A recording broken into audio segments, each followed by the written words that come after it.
आपण बघतोय राज्यामध्ये महाविकास आघाडी मुसंडी मारताना दिसते, महायुती कुठेतरी मागे राहताना दिसते। मान्यवर आपल्या सोबत आहेत। विद्याताईंच्याकडे मी मगाशी चर्चा करणार होतो। विद्याताई, खरंच तुमच्यासाठी आणि तुमच्या आल्यापासून तुमच्या चेहऱ्यावर सुद्धा एक स्मित हास्य आहे, कुठेतरी आनंद व्यक्त होताना दिसतोय। काय प्रतिक्रिया आपली?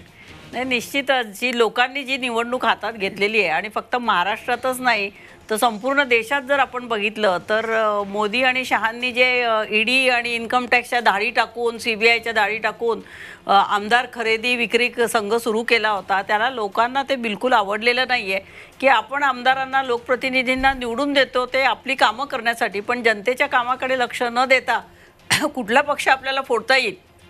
आता निश्चितच महाराष्ट्रामध्ये भाजपला पश्चाताप होईल की आपण एकटे लढलो असतो स्वबळावर तर निश्चितच आपल्या जास्ती जागा आल्या असत्या, कारण ह्यांनी जे 2 कुबड्या घेतल्या त्याच्यामुळे त्यांचं नुकसान झालेलं, त्यांना आता त्याची जाणीव होईल असं मला वाटतं। आणि महाराष्ट्राच्या जनतेने हे निश्चितच बघितलेलं आहे की शरद पवार साहेबांनी जो पक्ष स्थापन केला किंवा उद्धवजी ठाकरेंनी जो पक्ष स्थापना केली त्याचे सिम्बॉल सुद्धा निवडणूक आयोगाने त्यांच्याकडे ठेवलेले नाहीयेत आणि हा अन्याय जनतेच्या अदालतमध्ये होताना दिसत नाहीये। हेमलताजी, काय नेमकं म्हणणं आहे? आता भाजप महाराष्ट्रात सेंट्रिक जर आपण बघायचं झालं तर देशात सुद्धा इंडिया आघाडी मुसंडी मारताना दिसते आहे। ज्या पद्धतीने एक्झिट पोल आले होते त्याच्या कुठेतरी पुढे जाताना आकडे दिसत आहेत आणि राज्यात सुद्धा जे अपेक्षित होतं ते यश मिळताना दिसत नाही। 2019 पेक्षा मागे राहताना दिसते महायुती। एक्झिट पोलच्या वेळेलाच राहुल गांधी म्हटले होते की ते मोदी पोल आहेत आणि खरंच ते आता स्पष्ट होताना दिसतंय की ज्या पद्धतीने एक्झिट पोल पुढे आले होते आणि एक चित्र वेगळं निर्माण केलं होतं।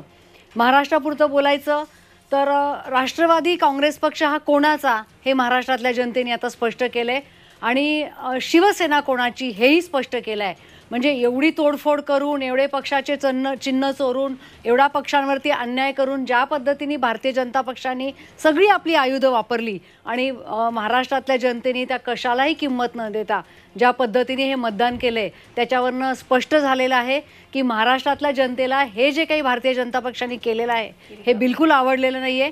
हे आता अजून निकाल येत आहेत, पण मी सांगते 32 ते 36 जागांपर्यंत महाविकास आघाडी जाईल किंवा चांगल्या पद्धतीने आणखीन यश मिळेल आणि इंडियाची सुद्धा खूप चांगली घोडदौड चालू आहे। अगदी शीतलजींच्याकडनं आपल्याला प्रतिक्रिया घ्यायची आहे। मात्र आताच्या घडीची एक मोठी बातमी आपण बघूयात। एक ब्रेकिंग बातमी येते। राज्यामध्ये 5 पैकी 3 केंद्रीय मंत्री आघाडीवर असल्याचं पाहायला मिळतंय। नारायण राणे, रावसाहेब दानवे आणि गडकरी हे आघाडीवर असल्याचं पाहायला मिळतंय। आताच्या घडीची एक मोठी बातमी आपण बघतोय। कपिल पाटील आणि भारती पवार या पिछाडीवर आहेत। भिवंडीचे खासदार सध्याचे आणि भारती पवार या दिंडोरीमधून पिछाडीवर असल्याचं आपल्याला पाहायला मिळतंय। नारायण राणे, रावसाहेब दानवे आणि गडकरी हे आघाडीवर असल्याचं पाहायला मिळतंय। 5 पैकी 3 केंद्रीय मंत्री आघाडीवर आहेत तर 2 केंद्रीय मंत्री पिछाडीवर आहेत। त्यामध्ये कपिल पाटील आणि भारती पवार या पिछाडीवर असल्याचं आपल्याला पाहायला मिळतंय। नारायण राणे, रावसाहेब दानवे आणि नितीन गडकरी हे आघाडीवर आहेत। 5 केंद्रीय मंत्री निवडणुकीच्या रिंगणामध्ये होते। 6 केंद्रीय मंत्री निवडणुकीच्या रिंगणामध्ये, पियुष गोयल सुद्धा आघाडीवर आपल्याला पाहायला मिळाले होते। तर राज्यामध्ये महाविकास आघाडी 28 जागांवर, महायुती 17 जागांवर आघाडीवर असल्याचं पाहायला मिळते। भाजप 11, काँग्रेस 10 जागांवर, शिंदे गट 6 तर राष्ट्रवादी शरद पवार गट सुद्धा आघाडीवर आपल्याला पाहायला मिळते। सुप्रिया सुळे चौथ्या फेरीनंतर 21,000 मतांनी आघाडीवर असल्याचं पाहायला मिळते। बारामतीमधले कल जे आहेत ते सुप्रिया सुळेंना दिलासादायक। पहिल्या फेरीपासून सुप्रिया सुळे या सगळ्या विधानसभा मतदारसंघांमधल्या बारामतीच्या आघाडीवर असल्याचं आपल्याला पाहायला मिळतं आणि कुठेतरी सुनेत्रा पवार या पिछाडीवर पडलेल्या आहेत। बारामतीमध्ये सुप्रिया सुळेंची आघाडी जी आहे ती थोडीशी घटल्याचं पाहायला मिळते, मात्र सुनेत्रा पवार पहिल्या कलापासून पिछाडीवर आहेत। 21,000 वरून सुप्रिया सुळे 14,000 मतांनी आघाडीवर असल्याचं पाहायला मिळतंय। खडकवासला वगळता सर्वत्र सुप्रिया सुळे यांना आघाडी मिळाल्याचं पाहायला मिळतंय आणि यामुळे आता खडकवासल्यामध्ये आपण बघितलं तर खडकवासल्यामुळे सुप्रिया सुळेंची आघाडी थोडीशी कमी झाली आहे, मात्र सुनेत्रा पवार या पिछाडीवर आहेत। 21,000 वरून सुप्रिया सुळे 14,000 आघाडीवर पोहोचलेल्या आहेत। आपण या महत्त्वाच्या काही अपडेट्स बघतोय। आताच्या घडीच्या सगळ्यात मोठ्या बातम्या आपण झी24 तासवर बघतोय। उत्तर पूर्व मुंबईतून संजय दिना पाटील आघाडीवर असल्याचं पाहायला मिळतं। आताच्या घडीची एक मोठी बातमी, संजय दिना पाटील हे 9,011 मतांनी आघाडीवर आहेत। ठाकरे गटाचे संजय दिना पाटील, भाजपचे मिहिर कोटेचे आहेत ते पिछाडीवर पडलेले आहेत।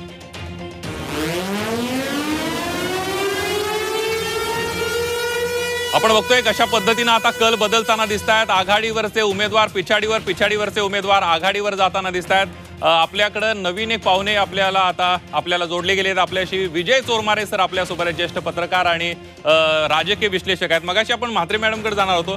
शीतलजी, सगळ्यात महत्वाचं म्हणजे आता जे मुंबईतले, खास करून आपण आता मुंबईतले सगळे कल बघितले, काय प्रतिक्रिया आहे तुमची? पाटील मॅडमनी सांगितले की कशा पद्धतीनं कुबड्या घेतल्या आणि काही हे सक्सेस होताना दिसत नाही. काय प्रतिक्रिया आहे तुमची? जर आम्ही कुबड्या असतील तर यांचं जे सगळा भेळ झालेले जे पक्ष आहेत त्यांनी एकत्रित पद्धतीने कशा पद्धतीने त्यांनी इलेक्शनला सामोरे जाताना काय काय बोललेले आहे ते सर्व मला वाटतं लोकांना माहिती आहे. आणि शीतलजी, मी तुम्हाला थोडं थांबवतोय. सांगलीमधनं एक मोठी बातमी, विशाल पाटील 30,000 मतांनी पुढे असल्याचं आपल्याला पाहायला मिळतंय. सांगलीमध्ये मशाल पिछाडीवर पडली आहे. तर विशाल पाटील तब्बल 30,000 मतांनी, काही वेळापूर्वी विशाल पाटील हे 24,000 मतांनी आघाडीवर होते. आता ते 30,000 मतांनी विशाल पाटलांची आघाडी वाढताना दिसते.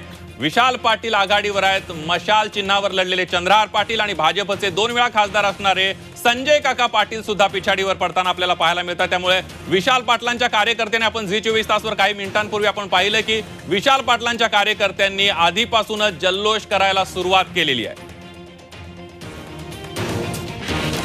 अगदीच, म्हणजे तुम्ही जे म्हणताय हे तुम्हाला आता समोर उदाहरण दिसतंय की विशाल पाटील यांना उमेदवारी देताना जो गोंधळ घातला होता महाआघाडीमध्ये, त्याच्यामुळे आज विशाल पाटीलांचं ज्या पद्धतीने 30,000 मतांनी ते पुढे जात आहेत, तर मला वाटतं हे फक्त कल आहेत की पहिले 3 किंवा 4 फेरे आहेत. अजून पिक्चर अभी बाकी आहे, ये तो सुरुवात आहे. तर मला असं वाटतं की खरं पिक्चर हे नक्कीच पुढे येणार आहे. आणि आम्ही तुम्हाला नक्कीच सांगू इच्छितो की मोदीजी तर नक्कीच पंतप्रधान होणारच आहेत, यात काही वादच नाही आहे. परंतु महाराष्ट्रात देखील एक लक्षात ठेवा आपण की आमच्यासाठी 40पर्यंत आम्ही नक्कीच जाणार आहोत. वेगळं चित्र एक्झिट पोलच्या मानानं बघायला मिळतं सध्या महाराष्ट्रातच नाही तर संपूर्ण देशभरात.